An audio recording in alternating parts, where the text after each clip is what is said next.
అన్ని పుస్తకాలు బ్యాక్ చదువు. అది చదవకపోతే ఎట్లా తెలుస్తుంది మమ్మీ ఏది బాగుందో? ఎల్లో ఫేస్ అంట, బుక్ ఆఫ్ ద ఇయర్ అంట.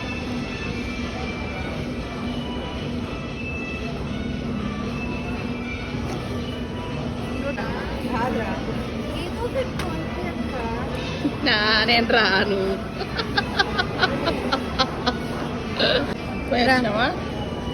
పైన ఏమైంది మరి? ఏం కాలే, ఉట్టిగా ఒక ఆనందం అట్లా తిరిగి రావడం, అలా అలా అలా తిరిగి రావాలి. ఇవేం కొత్తగా వచ్చాయని చూడాలి. ఏం కొత్తగా వచ్చినాయి? చాలా వచ్చాయి. హ్యారీ పాటర్ రాలే? నేను నా దగ్గర చదవాలి.